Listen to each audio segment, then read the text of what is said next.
नमस्कार। चलिए आज सुनते हैं मुंशी प्रेमचंद जी की लिखी कहानी ईदगाह। रमज़ान के पूरे 30 रोज़ों के बाद आज ईद आई है। कितना मनोहर, कितना सुहावना प्रभात है। वृक्षों पर कुछ अजीब हरियाली है, खेतों में कुछ अजीब रौनक है, आसमान पर कुछ अजीब लालिमा है। आज का सूर्य देखो कितना प्यारा, कितना शीतल है, मानो संसार को ईद की बधाई दे रहा है। गांव में कितनी हलचल है। ईदगाह जाने की तैयारियां हो रही है। किसी के कुर्ते में बटन नहीं है, पड़ोस के घर से सुई धागा लेने दौड़ा जा रहा है। किसी के जूते कड़े हो गए हैं, उनमें तेल डालने के लिए तेली के घर भागा जाता है। जल्दी जल्दी बैलों को सानी पानी दे दें, ईदगाह से लौटते लौटते दोपहर हो जाएगी। 3 कोस का पैदल रास्ता, फिर सैकड़ों आदमियों से मिलना भेंटना। दोपहर के पहले लौटना असंभव है। लड़के सबसे ज़्यादा प्रसन्न हैं। किसी ने 1 रोज़ा रखा है, वो भी दोपहर तक। किसी ने वो भी नहीं, लेकिन ईदगाह जाने की खुशी उनके हिस्से की चीज़ है। रोज़े बड़े बूढ़ों के लिए होंगे, इनके लिए तो ईद है। रोज़ ईद का नाम रटते थे, आज वो आ गई। अब जल्दी पड़ी है कि लोग ईदगाह क्यों नहीं चलते। इन्हें गृहस्थी की क्या चिंता। सवैयों के लिए दूध और शक्कर घर में है या नहीं, इनकी बला से ये तो सवैयाँ खाएंगे। वो क्या जाने कि अब्बाजान क्यों बदहवास चौधरी कायम अली के घर दौड़े जा रहे हैं। उन्हें क्या खबर कि चौधरी आज आंखें बदल लें तो ये सारी ईद मुहर्रम हो जाए। उनकी अपनी जेबों में तो कुबेर का धन पड़ा हुआ है। बार बार जेब से अपना खजाना निकाल कर गिनते हैं और खुश होकर फिर रख लेते हैं। महमूद गिनता है 1, 2, 10 वाड़ा। उसके पास 12 पैसे हैं। मोहसिन के पास 1, 2, 3, 8, 9, 15 पैसे हैं। इन्हीं अगिनती पैसों में अगिनती चीज़ें लाएंगे, खिलौने, मिठाइयाँ, बिगुल, गेंद और न जाने क्या क्या। और सबसे ज़्यादा प्रसन्न है हामिद। वो 4-5 साल का गरीब सूरत दुबला पतला लड़का, जिसका बाप गत वर्ष हैजे की भेंट हो गया और माँ ना जाने क्यों पीली होती होती एक दिन मर गई। किसी को पता न चला क्या बीमारी है।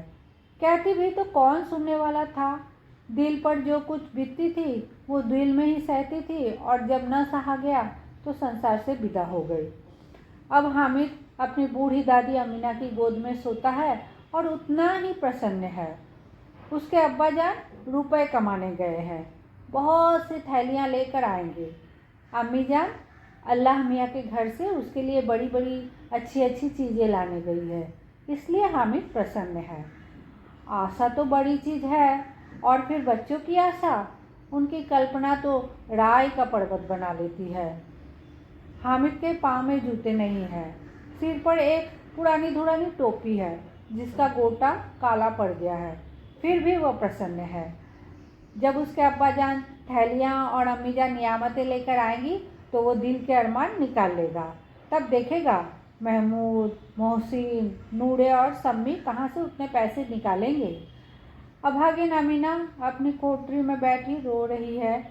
आज ईद का दिन और उसके घर में दाना नहीं। आज आबिद होता तो क्या इसी तरह ईद आती और चली जाती। इस अंधकार और निराशा में वो डूबी जा रही थी।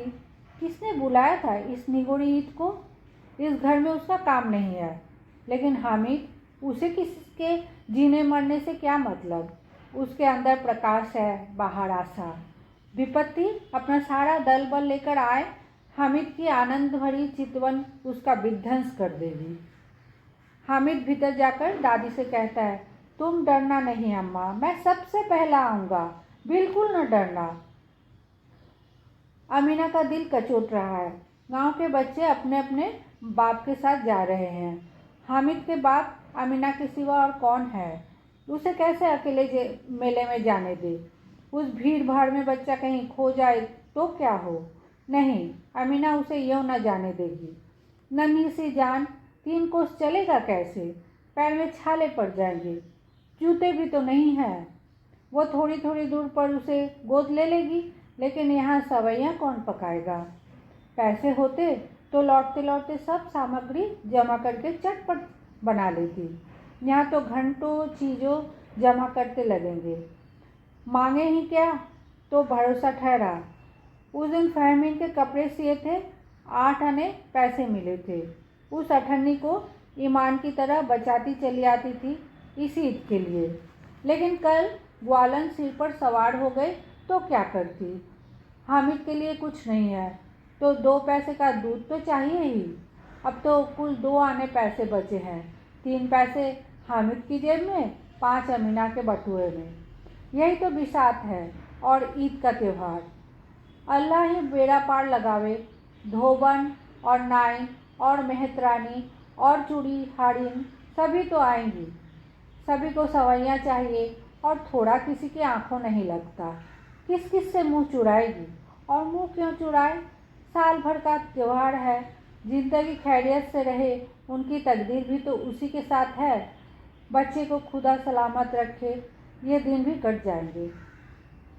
गांव में मेला चला और बच्चों के साथ हामिद भी जा रहा था। कभी सब के सब दौड़कर आगे निकल जाते, फिर किसी पेड़ के नीचे खड़े होकर साथ वालों का इंतजार करते। वे लोग क्यों इतने धीरे धीरे चले रहे हैं। हामिद के पैरों में तो जैसे पड़ लग गए हैं।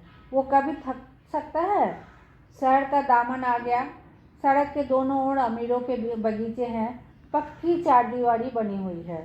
पेड़ों में आम और लीचियाँ लगी हुई है। कभी कभी कोई लड़का कंकड़ी उठाकर आम पर निशाना लगाता। माली अंदर से गाली देता हुआ निकलता है।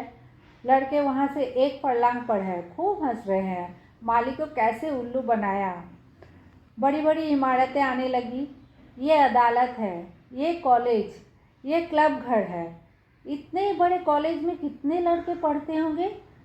सब लड़के नहीं हैं जी, बड़े बड़े आदमी हैं। सच, उनकी बड़ी बड़ी मूछें हैं। इतने बड़े हो गए अभी तक पढ़ने जाते हैं। ना जाने कब तक पढ़ेंगे और क्या करेंगे इतना पढ़कर। हामिद के मदरसे में तो 2-3 बड़े बड़े लड़के हैं, बिल्कुल 3 कौड़ी के, रोज मार खाते हैं, काम से जी चुराने वाले। इस जगह भी उसी तरह के लोग होंगे और क्या। क्लब घर में जादू होता है। सुना है यहाँ मुर्दे की खोपड़ियाँ दौड़ती है और बड़े बड़े तमाशे होते हैं, पर किसी को अंदर नहीं जाने देते। और यहाँ शाम को साहब लोग खेलते हैं, बड़े बड़े आदमी खेलते हैं, मूछो दाढ़ी वाले। और मेमे खेलती है। सच, हमारी अम्मा को वो दे दो कि क्या नाम है, बैट, तो उसे पकड़ ही ना सके, घुमाते ही लुढ़क ना जाए। महमूद ने कहा, हमारी अम्मी जान का तो हाथ कांपने लगे, अल्लाह कसम। मोहसिन बोला, अम्मी मनो आटा पीस डालती है, जरा सा बैट पकड़ लेगी तो हाथ कांपने लगे। सैकड़ों घड़े पानी रोज निकालती है, 5 घड़े तो में तेरी भैंस पी जाती है। किसी मेम को 1 घड़ा पानी भरना पड़े तो आंखों तले अंधेरा छा जाए। महमूद ने कहा, लेकिन दौड़ती तो नहीं, उछल कूद तो नहीं सकती। हाँ, उछल कूद नहीं सकती, लेकिन उस दिन मेरी गाय खुल गई थी और चौधरी के खेत में जा पड़ी थी तो मम्मी इतनी तेज दौड़ी कि मैं उन्हें न पा सका। सच। आगे चले। हलवाइयों की दुकानें शुरू हुई। आज खूब सजी हुई थी। इतनी मिठाइयाँ कौन खाता है। देखो ना, एक एक दुकान पर मनो होंगी। सुना है रात को जिन्नात आकर खरीद ले जाते हैं।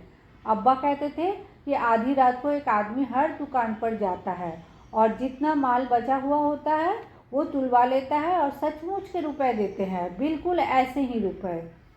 हामिद को यकीन न आया, ऐसे रुपए जिन्नत को कहाँ से मिल जाएंगे। मोहसिन ने कहा, जिन्नात को रुपए की क्या कमी, जिस खजाने में चाहे चले जाए, लोहे के दरवाजे तक उन्हें नहीं रोक सकते जनाब। आप हैं किस फेर में। हीरे जवाहरात तो उनके पास रहते हैं, जिससे खुश हो जाए उसे टोकरों जवाहरात दे दिए। अभी यहीं बैठे हैं, 5 मिनट में कहो कलकत्ता पहुंच जाए। हामिद ने फिर पूछा, जिन्नात बहुत बड़े बड़े होते होंगे। हाँ, एक एक आसमान के बराबर होती है जी। जमीन पर खड़ा हो जाए तो उसका सिर आसमान से लगे, मगर चाहे तो एक लोटे में घुस जाए। हामिद ने कहा, लोग उन्हें खुश कैसे करते होंगे? कोई मुझे वो मंत्र बता दे तो एक जिन्न को खुश कर लूँ। मोहसिन ने कहा, अब ये तो मैं नहीं जानता, लेकिन चौधरी साहब के काबू में बहुत से जिन्नात है। कोई चीज़ चोरी हो जाए, चौधरी साहब उसका पता लगा देंगे और चोर का नाम भी बता देंगे। जुमराती का बछवा उस दिन खो गया था। 3 दिन हैरान हुए, कहीं न मिला। तब झक मारकर चौधरी के पास गए। चौधरी ने तुरंत बता दिया कि मवेशी खाने में है और वहीं मिला। जिन्नात आकर उन्हें सारे जहान के खबर दे जाते हैं। अब उसकी समझ में आ गई कि चौधरी के पास क्यों इतना धन है और क्यों उसका इतना सम्मान है। आगे चले, ये पुलिस लाइन है, यहीं सब कांस्टेबल कवायद करते हैं। रैटन पाए फो रात को बेचारे घूम घूम कर पहरा देते हैं, नहीं चोरियां हो जाए। मोहसिन ने प्रतिवाद किया, ये कांस्टेबल पहरा देते हैं? तभी तुम बहुत जानते हो। अजी हजरत, यही चोरी कराते हैं। शहर के जितने चोर डाकू हैं सब इनसे मिले रहते हैं। रात को ये लोग चोरों से तो कहते हैं चोरी करो, और दूसरे मोहल्ले में जाकर जागते रहो पुकारते हैं। अभी इन लोगों के पास इतने रुपए आते हैं। मेरे मामू एक थाने के कांस्टेबल हैं, 20 रुपये महीना पाते हैं, लेकिन 50 रुपये घर भेजते हैं। अल्लाह कसम, मैंने एक बार पूछा था कि मामू आप इतने रुपए कहाँ से पाते हैं? हंसकर कहने लगे, बेटा अल्लाह देता है। फिर आप ही बोले, हम लोग चाहें तो एक दिन में लाखों मार लाएं, हम तो इतने ही लेते हैं जिसमें अपनी बदनामी न हो और नौकरी भी न चली जाए। हामिद ने पूछा, ये लोग चोरी करवाते हैं तो कोई इन्हें पकड़ता नहीं? मोहसिन उसकी नादानी पर दया दिखाकर बोला, अरे पागल, इन्हें कौन पकड़ेगा? पकड़ने वाले तो ये खुद है, लेकिन अल्लाह इन्हें सजा भी खूब देता है। हराम का माल हराम में ही जाता है। थोड़े ही दिन पहले मामू के घर में आग लग गई, सारी लेई पूंजी जल गई, एक बर्तन तक न बचा। कई दिन पेड़ के नीचे सोए, अल्लाह कसम पेड़ के नीचे। फिर न जाने कहाँ से 100 कर्ज लाए तो बर्तन भाड़े आए। हामिद ने कहा, 100 तो 50 से ज़्यादा होते हुए। कहाँ 50, कहाँ 100? 50 एक थैली भर होता है, 100 तो 2 थैलियों में भी ना आवे। अब बस्ती घनी होने लगी थी। ईदगाह जाने वाली की टोलियां नजर आने लगी, एक से एक भड़कीले वस्त्र पहने हुए, कोई इक्के तांगे पर सवार, कोई मोटर पर, कोई इत्र के में बसे। सभी के दिलों में उमंग। ग्रामीणों का ये छोटा सा दल अपनी विपन्नता से बेखबर, संतोष और धैर्य में मगन चला जा रहा था। बच्चों के लिए नगर की सभी चीज़ें अनोखी थी। जिस चीज़ की ओर ताकते ताकते ही रह जाते, और पीछे से बार बार हॉर्न की आवाज़ होने पर भी न चेतते। हामिद तो मोटर के नीचे जाते जाते बचा। सहसा ईदगाह नजर आई। ऊपर इमली के घने वृक्षों की छाया है, नीचे पक्का फर्श है जिस पर जाजिम बिछा हुआ है, और रोजेदारों की पंक्तियां एक के पीछे एक न जाने कहाँ तक चली गई है, पक्के जगत के नीचे तक, जहाँ जाजिम भी नहीं है। नए आने वाले आकर पीछे की कतार में खड़े हो जाते हैं। आगे जगह नहीं है। यहाँ कोई धन और पद नहीं देखता। इस्लाम की निगाह में सब बराबर है। इन ग्रामीणों ने भी वजू किया और पिछली पंक्ति में खड़े हो गए। कितना सुंदर संचालन है, कितनी सुंदर व्यवस्था। लाखों सिर एक साथ सिजदे में झुक जाते हैं, फिर सब के सब एक साथ खड़े हो जाते हैं, एक साथ झुकते हैं और एक साथ घुटनों के बल बैठ जाते हैं। कई बार यही क्रिया होती है जैसे बिजली की लाखों बत्तियां एक साथ प्रदीप्त हो और एक साथ बुझ जाए, और यही क्रम चलता रहे। कितना अपूर्व दृश्य था, जिसकी सामूहिक क्रियाएं, विस्तार और अनंतता हृदय को श्रद्धा, गर्व और आत्मानंद से भर देती है। मानो भ्रातृत्व का एक सूत्र इन समस्त आत्माओं को एक लड़ी में पिरोए हुए है।